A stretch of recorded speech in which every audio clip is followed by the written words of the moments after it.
हुकूमत ने पेट्रोल के प्राइसेस पर डाका किस तरह मारा। जी हाँ, मैं डाका लफ्ज़ इसलिए इस्तेमाल कर रहा हूँ और होशो-हवास में कर रहा हूँ, भले मुझ पर मुकदमा दायर हो जाए, क्योंकि ये माजी में नवाज़ शरीफ साहब जो कि मुस्लिम लीग नून के कायद हैं, वो भी यही टर्म इस्तेमाल करते थे जब हुकूमत पेट्रोल के प्राइस बढ़ाती थी। वो अलग बात है कि उस ज़माने में 110 से 115 रुपये प्राइस हो जाते थे या 117 रुपये हो जाते थे, तो वो उनको डाका लगता था। लेकिन आज जब पेट्रोल एकदम जो है 318 रुपये भी कहीं नहीं मिल रहा और उसके बाद भी लंबी लंबी कतारें, लंबी लंबी लाइनें और ब्लैक में पेट्रोल मिल रहा है, जबकि यह पेट्रोल वो पेट्रोल था कि जो सस्ते दामों ख़रीदा गया था, जो कि माजी के पैसों पर ख़रीदा गया था।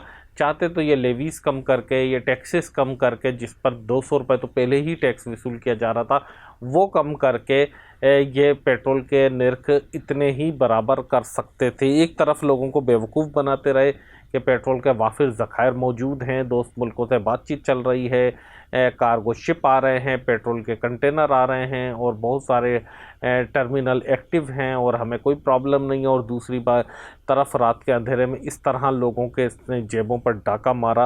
रमज़ानुल मुबारक के बाबरकत महीने में इसमें कितना पैसा खाया है हुकूमत ने, एक अंदाज़े के मुताबिक मैं आपसे शेयर करूंगा, और कितने इस पे डाके से गवर्नमेंट को फ़ायदा हुआ है, उन चोरों को फ़ायदा हुआ है कि जो आवाम के पैसों पर हमेशा डाका डालते हैं और गरीब लोगों को लूटते हैं, उनका खून निचोड़ रहे हैं। इस पर मैं आज आपसे गुफ्तगू करूंगा।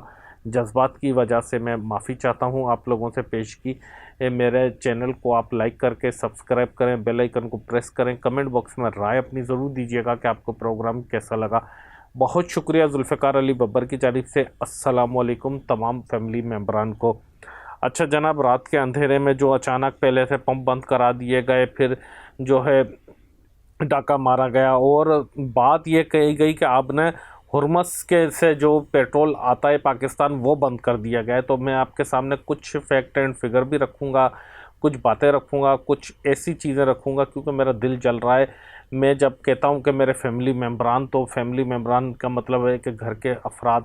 मैं ज़ाहिर सी बात है मेरे इतनी ज़्यादा ट्रैवलिंग नहीं है, लेकिन जो लोग लंबी ट्रैवलिंग करते हैं, जिन लोगों का पेट्रोल डीज़ल पे ज़्यादा गुज़र सफ़र है, वो लोग किस तरह गुजारा कर रहे होंगे। जनाब मैं आपको बताता चलूँ, चीन का इस रास्ते से, सिर्फ आपने हॉर्मस के रास्ते से जिसके ईरान ने बंद किया हुआ है, 40% आता है भारत का, 80% आता है भारत का, जबकि भारत की आबादी 1 अरब बल्कि 1.5 अरब के करीब करीब है भारत की आबादी। तो उसको कितना फ़र्क पड़ा होगा अब सुनिएगा गौर से। जापान का 90% तेल यहीं से आता है और जंगी सूरत हाल में आपने हॉर्मस बंद होने की वजह आलमी मार्केट में कीमतों का फ़र्क बताया गया। ठीक है, अच्छा जी, ये हो गया दिलचस्प। अब मैं एक आपको बात बताऊं, अब पाकिस्तान को जबकि सऊदी अरब जो है मुतबादल रास्ते से भी दे रहा है, लेकिन इन मुल्कों ने, चीन ने, जापान ने, भारत ने, इन्होंने एक चारा ने भी तेल नहीं बढ़ाया। इन्होंने नहीं बढ़ाया, जिसका 90% वहाँ से आ रहा है उसने भी नहीं बढ़ाया, जिसका 40% आ रहा है, जिसका 80% आ रहा है, उन्होंने तेल नहीं बढ़ाया। अच्छा, पाकिस्तान को तेल सऊदी अरब मुतबादल रास्तों से भी दे रहा है क्योंकि डिफेंस डील भी हमारी हुई हुई है, वैसे भी बहुत अच्छे ताल्लुकात हैं। अच्छा, हुकूमत खुद ये कह रही है कि 28 दिन का ज़ख़ीरा हमारे पास मौजूद है। स्टॉक साबिका कीमतों पर ज़ाहिर ख़रीदा होगा। जब स्टॉक मौजूद है हमारे पास 28 दिन का, अगर हुकूमत की बात को हम थोड़ी देर के लिए सच तस्लीम कर लेते हैं, तो इसका मतलब यह हुआ कि अगर हुकूमत सच कह रही है तो फिर 28 दिन का जो ज़ख़ीरा हमारे पास रखा हुआ है, तो ये साबिका प्राइस पर होगा। तो साबिका प्राइस पर ख़रीदे हुए को आप 318 रुपये लीटर या ब्लैक में कहीं 350 और 400 रुपये लीटर किस तरह फ़रोख्त करने दे रहे हैं, किस तरह फ़रोख्त हो रहा है, ये एक बड़ा सवाल है, ये बड़ा डाका है। अगर आपने माजी में सस्ता ख़रीदा था, वैसे तो 2 महीने से हर 15 दिन में आप 5 रुपये, 8 रुपये, 2 रुपये, 6 रुपये बढ़ाते जा रहे थे। अच्छा, उसके बाद इसकी सिर्फ मिकदार जो बनती है ना, 14 लाख टन बनती है। अगर 28 दिन के ज़ख़ीरे की बात करें, 55 रुपये फ़ी लीटर। हम वो जो 200 रुपये पहले का प्रॉफिट जा रहा था गवर्नमेंट के पास, मैं उसकी बात नहीं कर रहा। सिर्फ ये अभी 55 रुपये जो हालिया इजाफा हुआ इस हफ्ते में, उसको अगर हम जो है ना ज़रब देकर उसका हिसाब करें, तो ये पता है आपको कितना बनता है? 886 अरब रुपए बनता है। यानी कि सीधा सीधा $3 अरब का डाका है। 886 अरब पाकिस्तानी रुपीस में बनता है। 3 अरब डॉलर का जो है ना बड़ा डाका है, जो आम गरीब पर के जेब पर लगाया गया है, आम मजदूर की जेब पर लगाया गया है। ये डाका बाइया और राइडर चलाने वालों की जेब पर लगाया गया है। ये डाका फूड पांडा की डिलीवरी बॉय पर लगाया गया है। ये जो डिलीवरी बॉय होते हैं उनकी जेबों पर, रक्शे वालों की जेबों पर, और जो हमारी माएँ बहनें मिनी बसों में, कोचेज़ में, चंगचियों में, जिसमें भी सफ़र करती है उनकी जेबों पर लगाया गया है। जो लोग ट्रेन में सफ़र करते हैं, जहाज़ में सफ़र करते हैं, उनकी जेबों पर यह डाका लगाया गया है। जबकि अगर आप इस पर देखें कि हुकूमत के पास कोई इसका जवाब नहीं है, सिवाय इसके कि इसहाक डार ये कह रहे हैं कि वज़ीर आज़म तेल की बढ़ती कीमतों से शदीद परेशान हैं। परेशान मतलब हो कि क्या उन्होंने उखाड़ लिया, वो अपनी लेवीज़ कम कर देते, टैक्सेस कम कर देते, जो पहले से डाका है वो उसको कम कर देते। यानी कि अगर इसको हम आम ज़ुबान में समझने की कोशिश करें सारी सूरत हाल को, तो हुकूमत वक्त ने, जो वफाकी हुकूमत है, उन्होंने इस मौके को गनीमत जाना। उन्होंने ये सोचा, जो आम तौर पर 15 दिन में प्राइस तय होते हैं, जब सस्ता हो रहा होता है तो महीनों महीनों उसको ये खींच कर चलते, सस्ता नहीं करते। 15 दिन में प्राइस तय होते थे, इन्होंने अचानक हंगामी तौर पर लोगों को दिलासा देते रहे कि तेल के ज़खायर मौजूद हैं, तेल की किल्लत नहीं है, तेल आ रहा है, तेल मौजूद है, ऐसी कोई चीज़ नहीं है। और अचानक रात के अंधेरे में गैर एलानिया तौर पर पहले पेट्रोल पंप बंद कराए गए, शाम से पेट्रोल पंप बंद होना शुरू हुए, और उसके बाद रात में अचानक से पेट्रोल के प्राइस आसमान पर इन्होंने पहुंचा दिए। तो इन्होंने सोचा कि ऐसा ना हो कि जंग बंद हो जाए, ऐसा ना हो कि हमारी दिहाड़ी मारी जाए, हमारी सीज़न मारी जाए।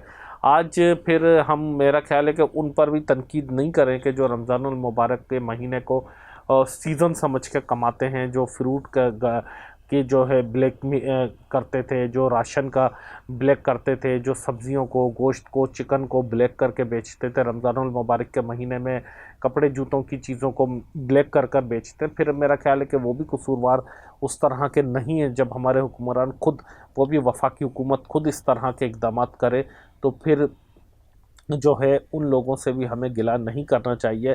हाँ ठीक है, गरीब पिस रहा है, उसको पिसने दो। इत्तलात तो इससे भी बहुत ख़तरनाक आ रही हैं।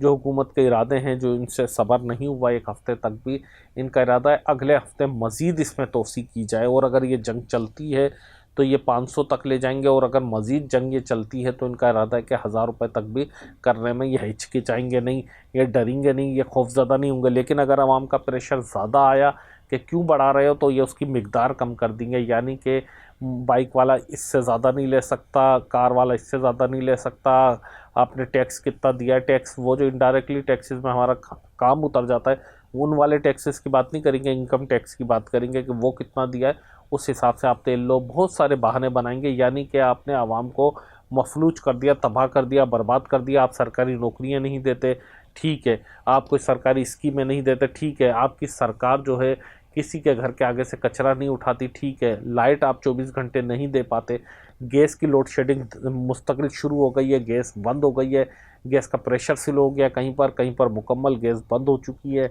बहुत डेंजर सूरत हाल हो गई है। मुझे आप बताएं ना, हम किस चीज़ पर फ़ख्र महसूस कर रहे थे। ये सारी सूरत हाल तो ईरान, इसराइल में भी नहीं हुई है कि वहाँ पर गैस बंद हो गई हो, वहाँ पर बिजली बंद हो गई हो, वहाँ पर पेट्रोल बंद हो गया हो, वहाँ पेट्रोल के लिए लाइनें लगी हुई हों। ये सूरत हाल तो वहाँ भी नहीं है। यहाँ इन्होंने एहतियातन शुरू कर दी है।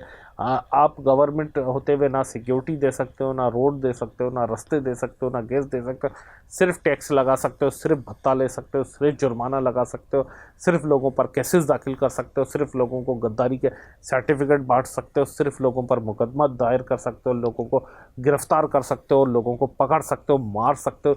इसके अलावा आप कुछ भी नहीं कर सकते। आप मुझे सबसे पहले पकड़े, मुझ पर केसेस दाखिल करें, मुझ पर आप चार्जेस लगाएं, और हर उस पर लगाएं पाकिस्तानी पर जो सच बोलता है, जो हक की बात करता है, जो आपसे आंखों में आंखें डालकर बात करता है। आप उसको उठा लो, आप उसको लटका दो, आप उसको गायब करवा दो, आप उसको नहीं रहने दो, नहीं बोलने दो, उसको इबरत का निशान बना दो, ताकि आइंदा आपके सामने आंखों में आंखें डालकर कोई सच बात ना कर सके। शर्म आनी चाहिए आपको कि आप लोग अपने आप को हुक्मरान कहलाते हो, आप लोग अपने आप को मुसलमान कहलवाते हो, आप लोग अपने आप को इंसान समझते हो, आप लोग अपने आप को बहुत मोअज़्ज़ज़ और शरीफ समझते हो। मैं लानत भेजता हूँ आप लोगों की ऐसी शराफत पर, ऐसी इंसानियत पर, जिसमें आप लोगों को उस भूखे का ख्याल नहीं आया कि जो इस वजह से अपने बच्चों को मुकम्मल रोटी नहीं देता, कि वो अफोर्ड नहीं कर सकता है। ये मैं माजी की महंगाई पर बात कर रहा हूँ। अगर मैं गलत कह रहा हूँ तो लोग कमेंट करके मुझे बताएं। मैं इस अंदाज में प्रोग्राम नहीं करता हूँ। जो लोग मुझे रेगुलर देखते हैं, जो लोग मुझे जानते हैं, वो लोग समझते हैं कि मैं ऐसा प्रोग्राम नहीं करता। मैं इस तरह गुस्से में और जज्बात में बात नहीं करता, लेकिन मजबूरी हो जाती है। मैं अभी तो बहुत से अल्फाज रोक रहा हूँ, मैं कंट्रोल करके बात कर रहा हूँ। ऐसा ना हो कि वो कंट्रोल भी हमसे ख़त्म हो जाए। आप क्या कर सकते हैं? आप सिवाय इसके कि आपने कौन सा कमाल कर लिया? हुकूमत का काम होता है कस्टोडियन, हुकूमत का काम होता है रखवाले, हुकूमत का काम होता है मैनेज करना चीज़ों को। आपको अवाम ने, नहीं तो आप में कोई ख़ासियत नहीं है कि आप इतनी मरात हासिल करें, आप करेक्शन करें, आप इतना प्रोटोकॉल लें। वज़ीर आज़म हो, सदर हो, वज़रा आला हो, गवर्नर हो, वफाकी या सूबाई वज़रा हों, सेक्रेटरी से लेकर नीचे के जितने भी अफसरान हो सरकारी, सिर्फ़ इनको इसलिए रखा जाता है, सिर्फ़ इनको इसलिए रखा जाता है। नहीं तो ये भी उसी तरह के आम पाकिस्तानी हैं जिस तरह के मैं और आप हैं। कोई रत्ती बराबर भी इनमें और हम में फ़र्क आईन पाकिस्तान के हिसाब से, इंटरनेशनल लॉज के हिसाब से नहीं है। सिर्फ़ इनको इसलिए रखा जाता है कि ये मामलात को मैनेज करें, ये मामलात को हैंडल करें। हुकूमत कस्टोडियन होती है कि मामलात को हैंडल करे, मैनेज करे।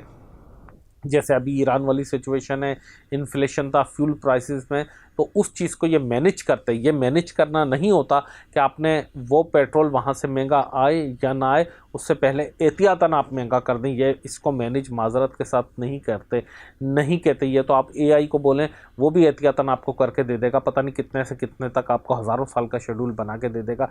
ये मैनेज करना नहीं होता है कि आपने अपना हिस्सा रखा, अपनी जेब में देखें कि मेरी जेब में उतना आता रहे, बाकी जितना है बढ़ाते रहो, एहतियातन थोड़ा ज़्यादा बढ़ा लो, हमारे पास थोड़ा ज़्यादा आ जाएगा। ये नहीं होता। ये हुकूमतों की जिम्मेदारियां नहीं होती। ऐसा चीन ने नहीं किया, ऐसा भारत ने नहीं किया, ऐसा जापान ने नहीं किया, ऐसा अमेरिका ने नहीं किया, ऐसा यूरोप में नहीं हुआ। कहीं पर पेट्रोल महंगा नहीं हुआ, पूरी दुनिया में महंगा नहीं हुआ कि कनाडा में महंगा हुआ हो, अमेरिका में महंगा हुआ हो, जापान में, भारत में, चीन में कहीं तो महंगा हुआ, ऑस्ट्रेलिया में कहीं महंगा नहीं हुआ पेट्रोल। सिर्फ पाकिस्तान में यह अज़ाब नाजिल होना था, जिसका जंग से कोई दूर दूर तक लेना देना नहीं, जो ना ईरान के मुखालिफ, ना गल्फ़ के मुखालिफ, ना अमेरिका के मुखालिफ, किसी के मुखालिफ नहीं। उसमें बिला वजह का ये पेट्रोल महंगा, गैस महंगी, अजीब किस्म के क्राइसिस, अजीब किस्म का इन्फ्लेशन शुरू। रमज़ानुल मुबारक के बाबरकत महीने में खुदा का खौफ करें, खुदा के अजाब से डरें, गरीबों की आहों, सिसकियों और बद्दुआओं से डरें।